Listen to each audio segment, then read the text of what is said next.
Welcome, and today, as I promised, I want us to look at calculations in money market funds or in any high yielding account that compounds interest on a daily basis. The reason for the daily basis is that the higher the frequency of calculation and combination with your principal for an investment, given time as the other variable, the higher the end result or the amounts that you will have accumulated over time. So let's assume you choose to be putting 2,000 shillings on a monthly basis consistently. A commitment of 2,000 shillings in a high yield account that compounds daily at an interest rate of 10%. I choose 10% because that is more a permanent rate compared to the seasonal fluctuations depending on the market dynamics. The rates that we might be enjoying of 16%, 18%, those might be seasonal rates, but a 10% is more permanent, it's more volatile. So now, if you commit 2,000 shillings on a monthly basis for 1 year, in total, you'll have saved a total of 24,000 shillings. But the total amount that you get out of the compounding of the interest in that account, you will get a total of 25,298.04. That will translate to an interest amount of 1,218.04. If you continue and you maintain that commitment for 2 years, you're putting your 2,000 shillings every month for 2 years, you will have actually saved 48,000. That is 2,000 multiplied by 24 months. You will have a total of 48,000. But in your account, you will have a total, including the interest that will have compounded in those 2 years, you'll have a total of 53,087.907. That translates to accumulated interest of 5,087.907.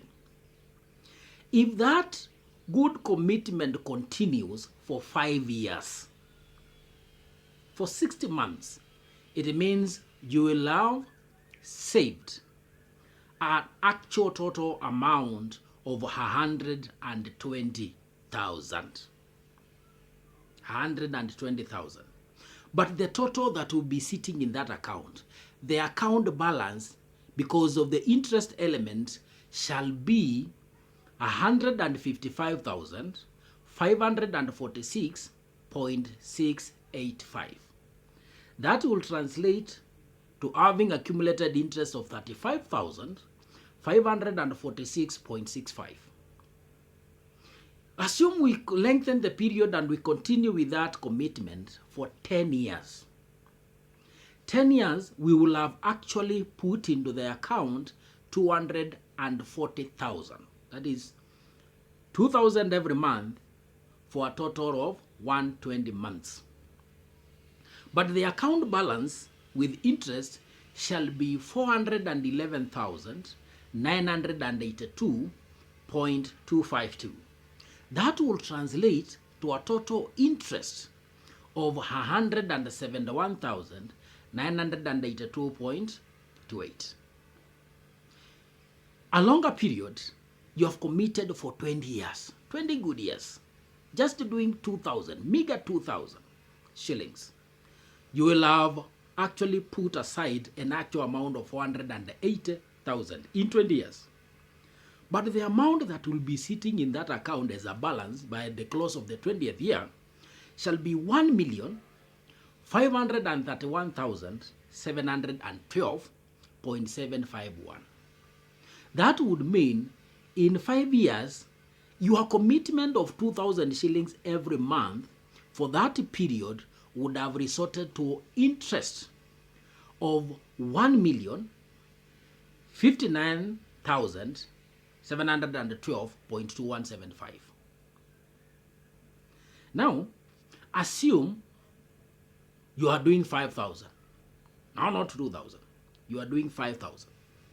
5,000 every month for 10 years, you will have saved an actual amount. The one that you have put in the account will accumulate to 600,000. But this compounding aspect, will have a fund balance or a total balance in your account of 1,229,955.63. That will translate to an interest of 429,915.63. If this person continues with that commitment of 5,000 per month for 20 years, like the guy who is doing 2,000, this person will have actually put aside an amount of 1.2 million. But the amount that will be sitting in the account will be the amount that will actually be sitting in that account will be 3,829,281.87.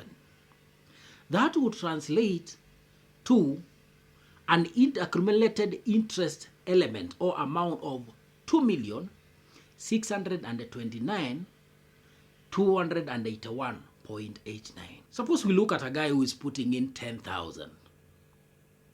In 10 years, this guy will have saved 1.2 million. The actual amount that you are getting from your active income to that account in 10 years will be 1.2. But the balance that will be sitting in that account shall be 2,059,971.26. That will translate to an accumulated interest in 10 years of 859,917.36. If this guy who is putting in 10,000 every month decides also to prolong his investment period to 20 years, he will have an actual saving of 2.4 million. But the amount that will be sitting in his account as a balance shall be 7,658,563.175. That will translate to the fact that he will have generated, or compounding will have generated a total interest of 5,258,563.754. That is the calculation, how the money keeps on building on a daily basis to a target amount over a time of your choice. Now, let's look at this duration. Decided to save or to be committed for a certain amount of money for a particular period of time, out of which you would want to commit the amount that has built up, that is the capital that you'll have saved, actual amount, and the compounded interest, to pursue a certain objective, or to commit that money to a specific goal. The goal is the amount that you have generated, but you want to commit it for a certain purpose. Suppose this purpose could be your retirement, could be purchasing a vehicle, could be building your home, could be any other purpose or goal that you may have. But let's assume a good case of the savings that you are doing. You want to use the accumulated amount as your capital. As your capital that will now be generating income for your lifestyle once you quit employment, or once you have retired, or at the time when you of your choice, when you choose to quit the active thing that you are doing to commit yourself in doing things that you enjoy. That is what potentially we call financial freedom. You'll have built over time a target amount that now, when reinvested, it is purely for the purpose of you consuming the income that will come out of that investment on portions on a monthly basis to support your lifestyle or for your living expenses. meaning that this amount that you will have built will not be touched. That will be the tree capital that will be giving us fruits to live on, that is the income, but we shall be taking a specific portion every month for our monthly expenses. That is simply how you can plan a retirement. I want us to look at the other part of that planning after 3 seconds break. Don't go away.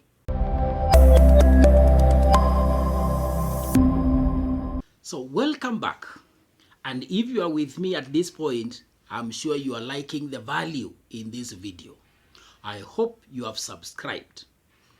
Go ahead and give a thumbs up to this video and share it to a friend. Share it to another person. Sharing information should be this free. Now, let's bring in the aspect of a lump sum.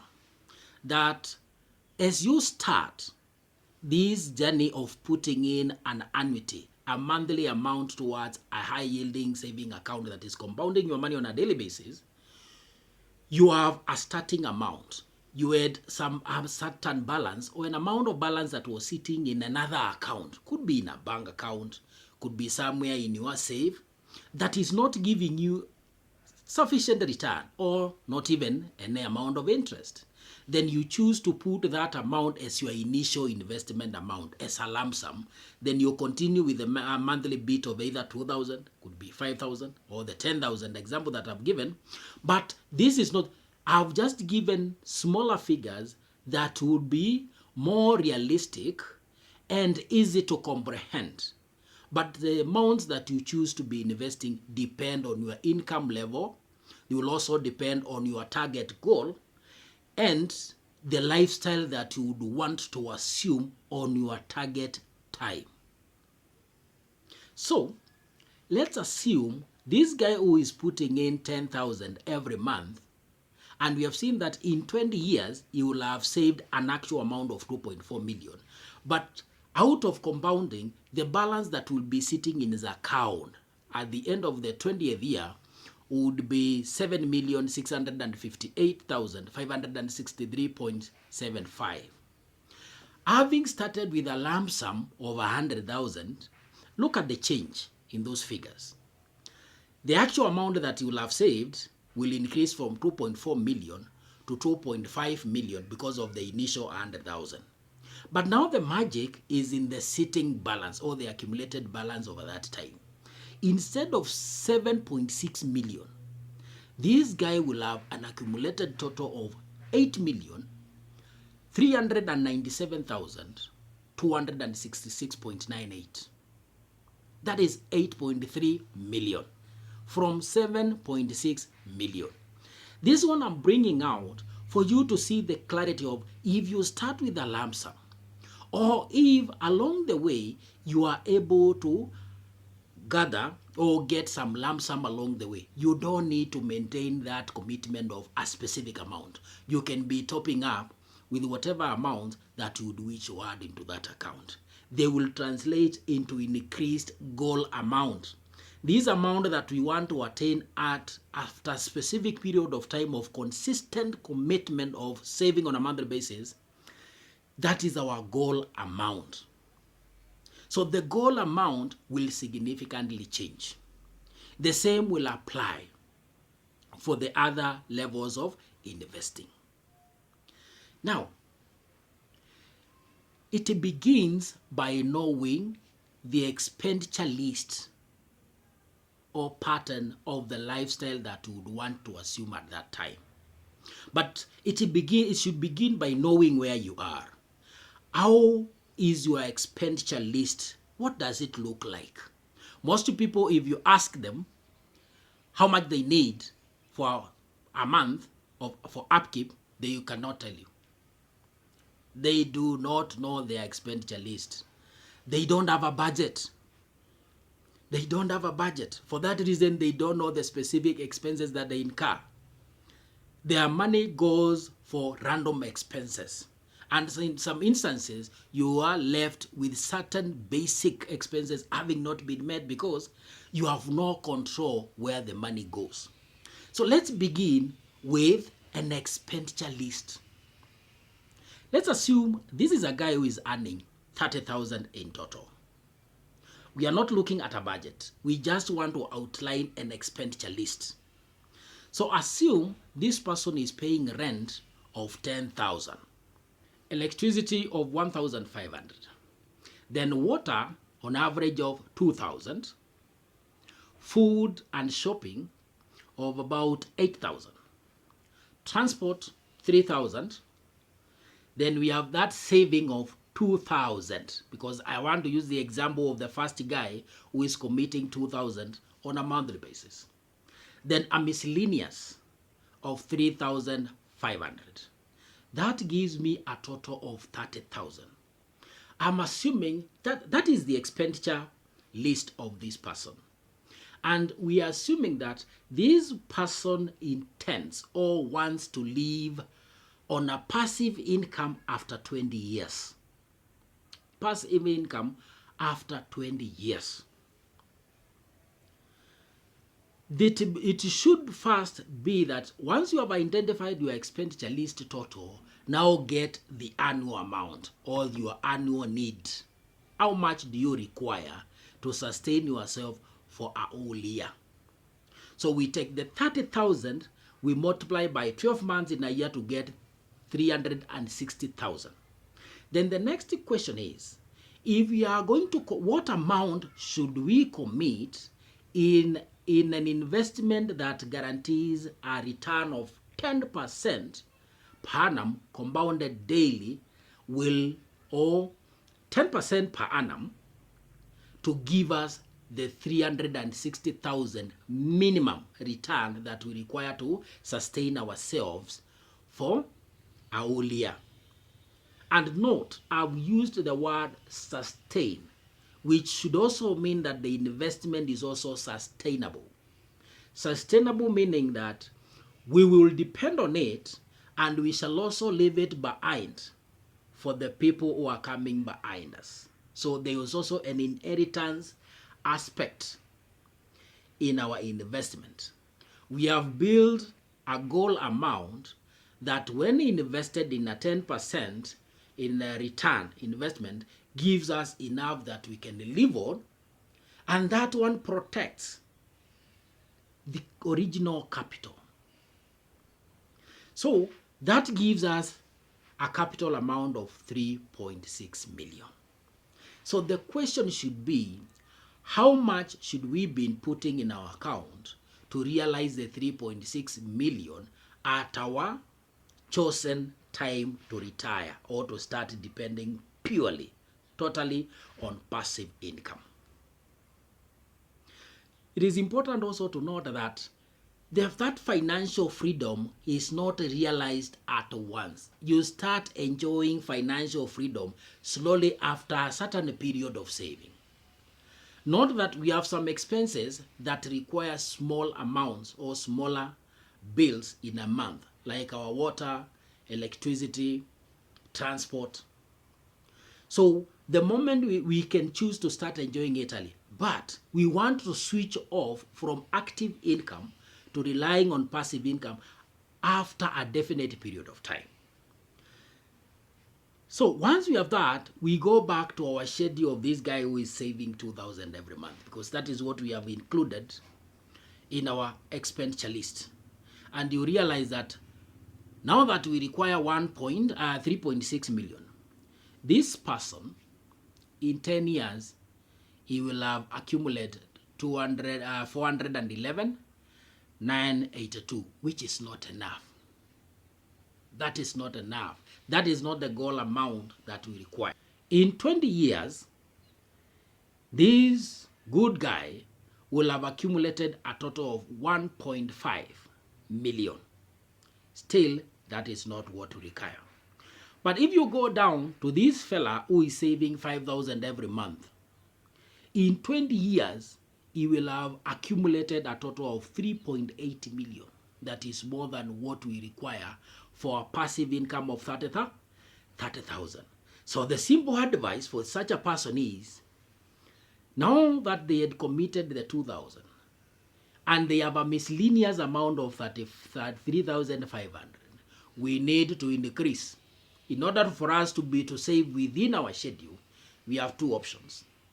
Either we utilize the miscellaneous amount of 3,000 towards the saving, to make the savings 5,000, and leave a miscellaneous amount of 500.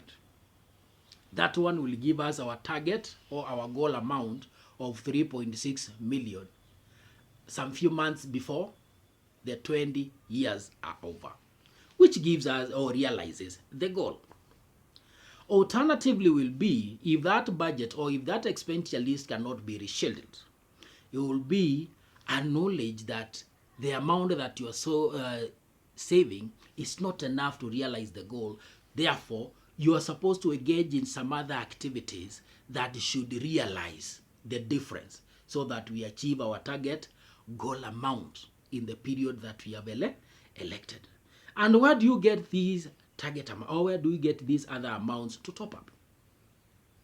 It could be from a side hustle. It could also be through a process I call decluttering. How many things, how many dead things do you have? How many items do you have around you that you no longer need, you no longer use, but they still have a sellable value? You release off those things at a price. You sell off all of them. Then realize a lump sum. Then that lump sum, you put it in this investment, and coupled together with what you're putting in monthly, you get to achieve your goal. So at the end of our goal period, or having accumulated our goal amount, then what do? We have realized our 3.6 million after the 20 years. What you do is now you maintain the investment, but the total return, the total interest that we get from that investment, we are supposed to transfer it to another account. That is our checking account or a drawdown account. They should not sit in the same account. It could be a second money market account, but which is dedicated towards drawing down for our consumption. We have the main account, money market account, that where the capital is sitting and accumulating on a monthly basis. The only thing we are doing in that account, if we have any amount that we want to top up in that account, we can top up. But we cannot draw down that account, because we have said the amount that sits in that account, that is our capital. That is our tree, which is bearing fruits that we are transferring to another account, another money market fund, from which we are withdrawing on a monthly basis the 30,000 that we require for our upkeep. That one can be transferred now to our checking account, the normal bank account where we can be transacting our bills from. But notice that the second money market account, where we have transferred the total interest for our drawdowns. Drawdown meaning the word draw will come from drawings that are withdrawals. Then down is because once we withdraw, the balance will keep on going down. But you'll notice that there is a 30,000 that will sit in that account for a whole year. There is another 30,000 that will sit in that account for 11 months. There is a 30,000 that will sit in that account, and that ladder comes down to a 30,000 account that will sit in that account for 2 months and 1 month. Because once we have moved the 360,000 in that account, the first month we shall only withdraw 30,000. Meaning 330 will be left in that account. The second month we will draw just 30,000 to leave 300,000 in that account. So those balances are also generating an income. Those balances, they are also generating income. That now, whatever we are building in that account as income from our consumption. And remember, any month where we have had another means of survival, could be we are doing some subsistence farming, and our food budget, as that we are not exhausting the 8,000. It means the following month we may draw down a smaller amount. So the balances that sit in that account, because the interest is still compounding on a daily basis, we will have generated some good return at the end of the year. That could be an amount to cater for your Christmas expenses, a vacation Christmas, or an outing, or some other expenses. It can also be used to pay for your medical insurance, could be your other expenses, one-time expenses that can cover the family. That's a beautiful way on how we do calculations in money market funds and how well you can utilize your money market fund for your benefit. Thank you for watching this video.